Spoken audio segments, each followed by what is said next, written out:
She told me she wanted to try it, and I want you to understand right off that I did not put this idea in my mother's head. She is 81 years old.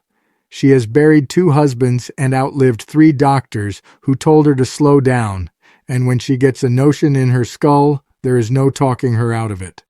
So when she sat at my kitchen table back in March with her readers pushed up on her nose, looking at some 30-day diet plan she'd printed off at the library, and said, "I'm going to do this thing, and you're going to write down what happens," I knew better than to argue.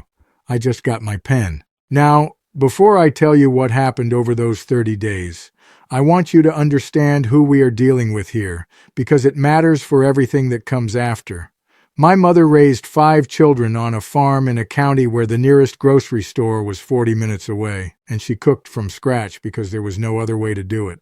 She does not know what a macro is. She had never once in her life counted a calorie.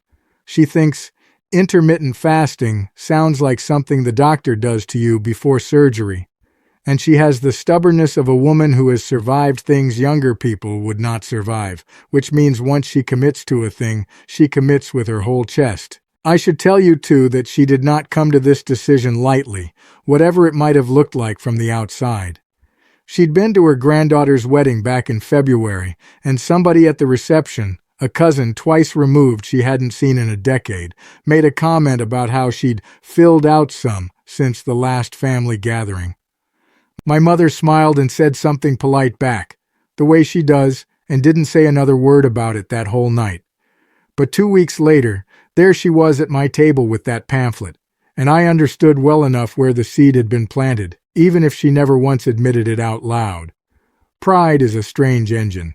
It will get an 81-year-old woman to do things 100 doctors couldn't talk her into, and it will also get her hurt if nobody's watching close enough. The plan she'd found was one of those popular 30-day resets, the kind you've probably seen advertised, heavy on lean protein, heavy on vegetables, cut the bread, cut the sugar, cut the alcohol, 3 structured meals and 2 small snacks, a walk every single day, water before every meal.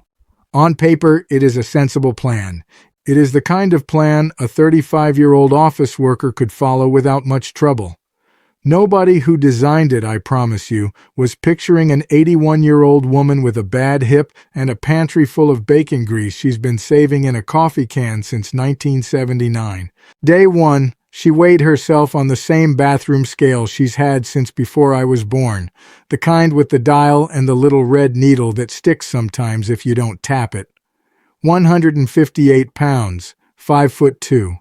She wrote the number down on a steno pad in her good handwriting and underlined it twice, like she was signing something legal. Then she made herself the breakfast the plan called for. Eggs, a little spinach, half an avocado. She ate maybe 4 bites of it and pushed the rest around the plate. "This is rabbit food," she told me on the phone that evening.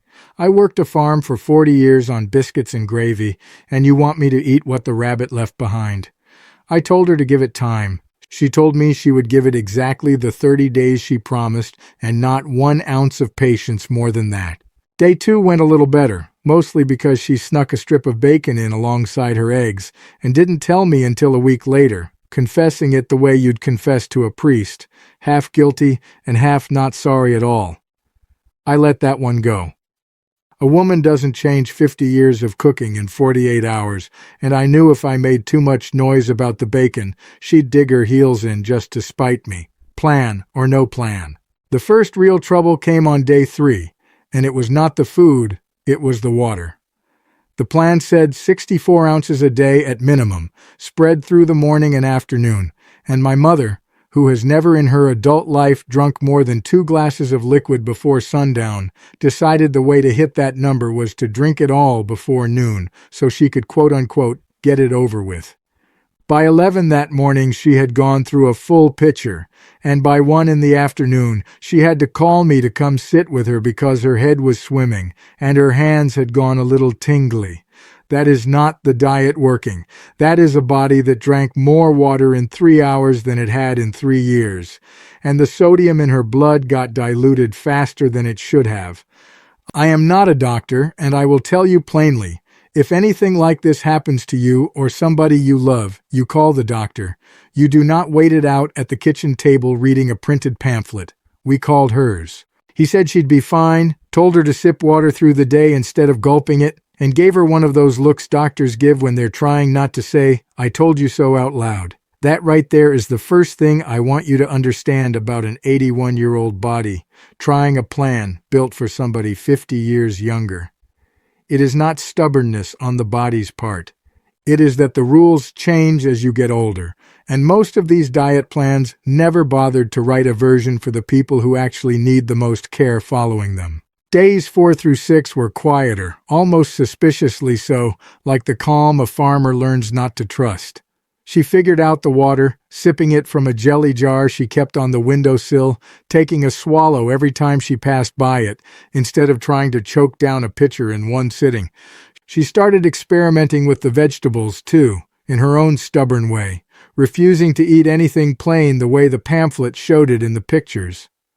She'd roast the broccoli with a little garlic and a hard squeeze of lemon, and one evening she called me just to report, with real pride in her voice, that she'd made something called a vegetable that her own grandchildren would actually eat. I didn't have the heart to tell her that was basically what the pamphlet wanted all along, just dressed up the way she knew how to dress things up. By the end of the first week, she had lost 4 pounds, and she was almost smug about it, sitting there with her steno pad like she'd won an argument with somebody. But I'd started noticing things she wasn't writing down. She was tired in a way that wasn't normal for her. My mother has always been an early riser, up before the sun, moving around her kitchen by 6. That week she started sleeping till 8, and then till 9. And one Tuesday I came by and found her still in her housecoat at 10:30 in the morning, sitting in her chair by the window, not reading, not doing anything, just sitting. "I don't have the get-up in me," she said. "I don't know where it went. Here's what I came to understand, and what I want you to understand if you've got an older parent or you yourself are getting up there in years and thinking about one of these plans. The protein target on these popular diets sounds reasonable on paper, but it is built around what an active younger body needs to maintain muscle while it burns fat. An older body, especially one that's already lost some muscle over the years the way bodies naturally do, needs more protein relative to its size, not less, just to hold steady, let alone to handle a calorie deficit on top of it. My mother was eating less food overall. The protein portions on the plan were modest, sized for someone burning through calories at a younger metabolism, and her body, frankly, was starving for the building blocks it needed just to keep her steady on her feet. Nobody warned her of that. The pamphlet didn't say a word about it.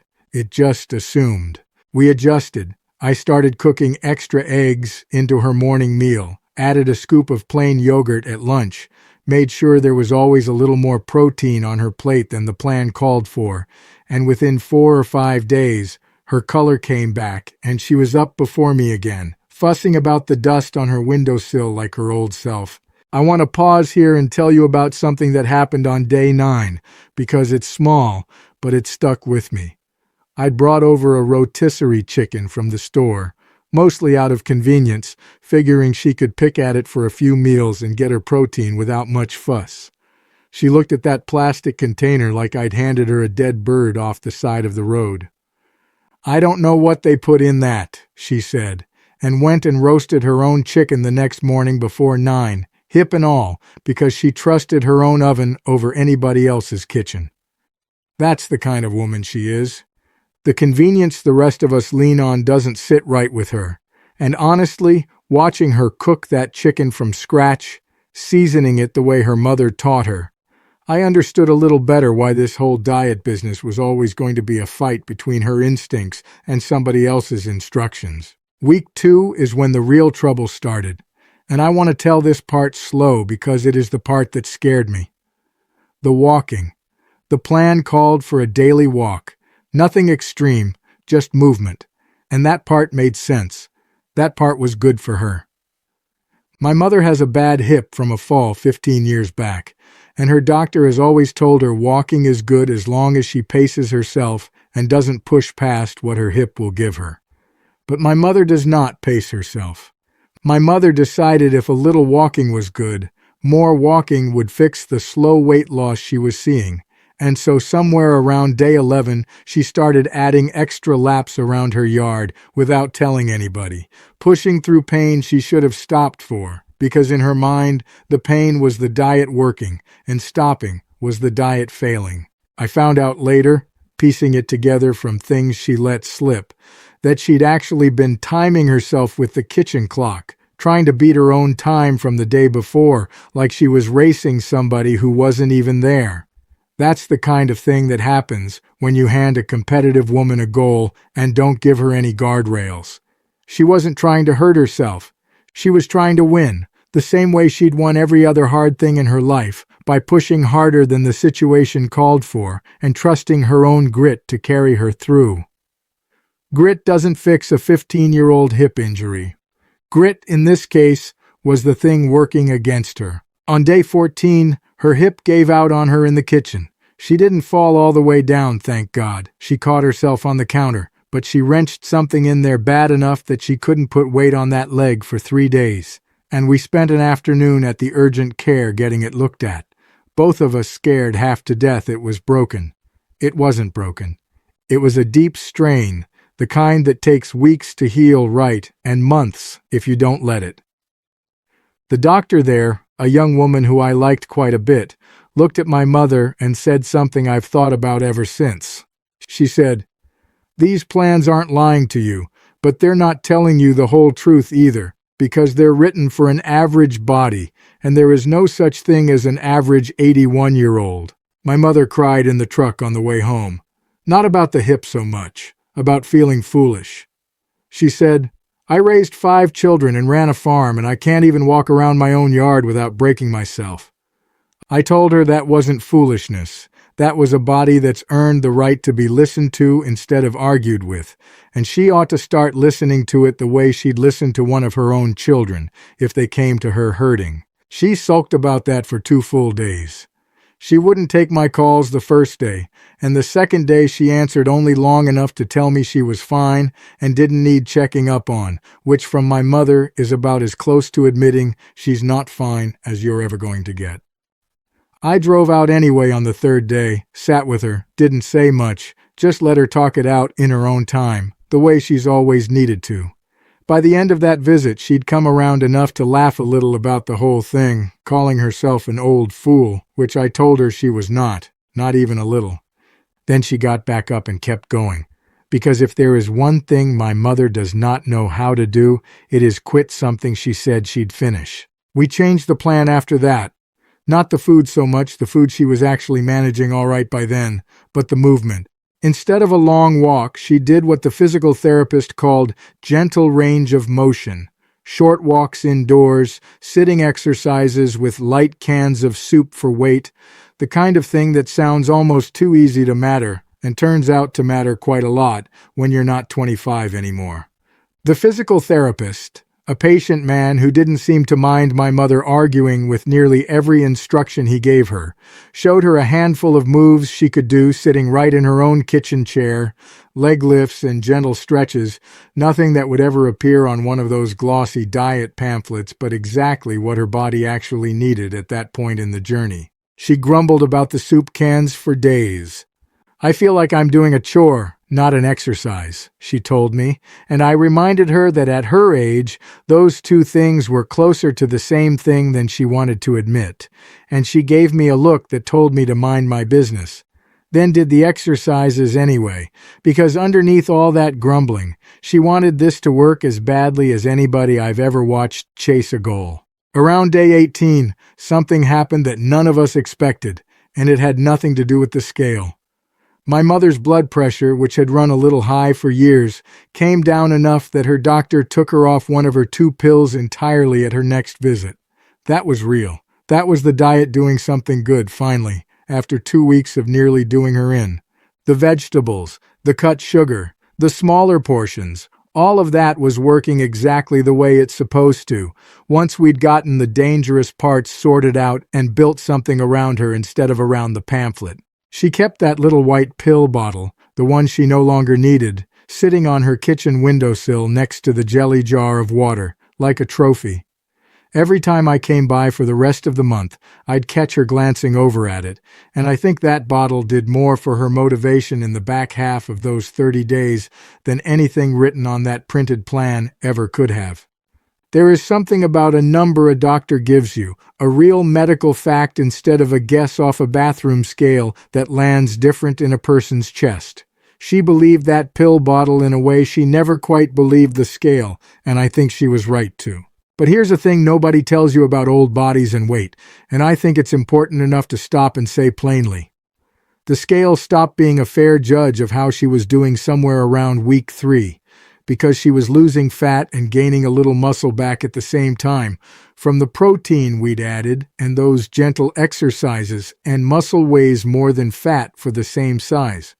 So the number on that dial barely moved some weeks, and my mother, who'd been keeping score in that steno pad like her life depended on it, got terribly discouraged over a number that was actually telling a good story if you knew how to read it. Her clothes were looser, she was moving easier, hip aside. Her color was good, but the number sat there stubborn as her, and stubborn as her, she glared at it. I told her to put the scale away for the last week and a half and just pay attention to how she felt, and she fought me on that too, because putting away the scale felt like quitting to her, same as everything else did. But she did it eventually, mostly because I hid it in the hall closet behind the winter coats and told her I'd lost it. Those last days without the scale were, I think, the best part of the whole month, though neither of us would have said so at the time. Without that dial to obsess over, she started paying attention to other things instead. She noticed she could bend down to get a pot out of the bottom cabinet without bracing herself on the counter first. She noticed her wedding ring, which had been snug for years, had a little room in it again. She noticed she wanted to walk out to her mailbox just to feel the sun on her, not because the plan told her to, but because she actually wanted to be outside again. Those are not the kind of things a steno pad full of underlined numbers ever captures, and I think some of the best 30 days of progress in a person's life are the ones that never show up clean on paper at all. By day 25, she'd settled into something that actually looked sustainable. 3 real meals, plenty of protein, vegetables she'd started to genuinely enjoy once she found the seasonings that suited her. A short walk most mornings that didn't punish her hip, and she'd started sleeping like a teenager again. 8 solid hours, up at dawn without an alarm. She told me one evening, sitting on her porch with a glass of that water she'd learned to sip instead of gulp, that she felt better than she had in 3 or 4 years, and she said it like she was a little surprised to be admitting it. Day 30 came on a Sunday. I drove out with the bathroom scale I'd confiscated, and we did the whole thing properly. Same spot on the kitchen floor, same time of morning as that first weigh-in. 149 pounds. 9 pounds down over 30 days, which doesn't sound like the dramatic before and after you'd see on one of those advertisements. And if you only looked at that number, you'd think the whole month was a modest success at best. But the number was never the real story, not for her, not at 81. The real story was a blood pressure pill she no longer needs. The real story was a hip that scared us half to death in week 2 and came back stronger because we finally started listening to what her body actually needed instead of what a pamphlet assumed it needed. The real story was a woman who hadn't slept past 6 in 30 years suddenly sleeping like she'd earned it, and a woman who thought rabbit food was beneath her finding out she genuinely liked roasted vegetables with a little garlic after 50 years of biscuits and gravy. I asked her, at the end of it, sitting at that same kitchen table where this whole thing started, whether she'd recommend the plan to somebody else her age. She thought about it a good long while, the way she thinks about everything that actually matters to her, and she said no, not the plan exactly, not the way it's written. She said she'd recommend a person her age find somebody who actually understood an old body, a doctor or a nurse or somebody who'd sat with enough elderly folks to know where the dangers hide, and build something with that person's help instead of trusting a pamphlet built for somebody 50 years younger than they are. The bones don't read the instructions, she told me. The instructions don't know my bones. I think about that a lot now. These plans, the popular ones, the ones that get passed around and printed off at libraries and shared between friends at church, they are not lying, most of them. The advice underneath is often sound: eat real food, move your body, drink your water, cut the sugar. But they are written in a kind of average voice for an average body, and there is no such thing as an average 81-year-old, same as that doctor said. There is no such thing, honestly, as an average anybody. But the gap between the plan and the person gets wider the older you get, and wider still if you've got a bad hip, or high blood pressure, or 50 years of habits built around a kitchen that never once weighed anything before it went in a pot. If you've got a parent thinking about trying something like this, or if you're getting up in years yourself and a plan like this has caught your eye, I am not here to tell you not to try it. My mother is proof it can do real good. But I am telling you to bring your doctor into it before day one, not after the trouble starts. I am telling you to watch the water, watch the protein, watch the walking, and watch for tiredness that doesn't feel like normal tiredness, because that is the body trying to tell you something the scale will never say. And I am telling you to put a person in the room who can read what's happening underneath the numbers, because my mother is a sharp woman, sharper than most, and even she could not see what was happening to her own body until somebody who loved her was standing close enough to notice. A month after it was all over, her doctor ran a full set of labs just to see where things stood, and called personally to tell her the numbers looked better across the board than they had in 5 years. Not just the blood pressure. Her blood sugar had come down too, sitting comfortably in a normal range for the first time since before I can remember her checking it at all. He told her, in that careful doctor way of delivering good news without making promises he couldn't keep, that whatever she'd been doing, she ought to keep doing some version of it for the rest of her life. My mother, who does not take compliments well from anybody, including doctors, just said, "Well, I should hope so," and changed the subject to ask him about his own mother, who she's known for 30 years and worries over more than her own health most days. She's still at it, by the way, more or less. Not the strict 30 days anymore, just the parts that stuck. The eggs in the morning, the vegetables she actually likes now, the short walk that doesn't punish her hip, the water sipped instead of gulped.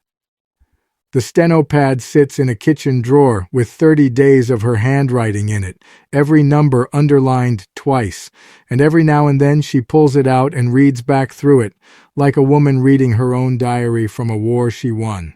She told me last week, half joking and half not, that she's thinking about doing it again next year, just to see if she can beat her own number. I told her if she does, I am hiding that scale again on day one, and I am calling her doctor before either one of us so much as looks at a pamphlet. She laughed at that, the real laugh, the one that means she knows I'm right, and she's going to do whatever she wants anyway. 81 years old and stubborn as the day is long. I would not have her any other way. And if there's one thing this whole month taught me, watching a woman who's outlived 3 doctors and buried 2 husbands take on a diet plan meant for somebody half her age, it's that getting older doesn't mean a person stops being able to grow, to change, to surprise the people who love them. It just means the path there has more turns in it than the pamphlet ever bothered to draw, and somebody's got to be willing to walk it alongside her, watching close, ready to catch what the instructions never saw coming.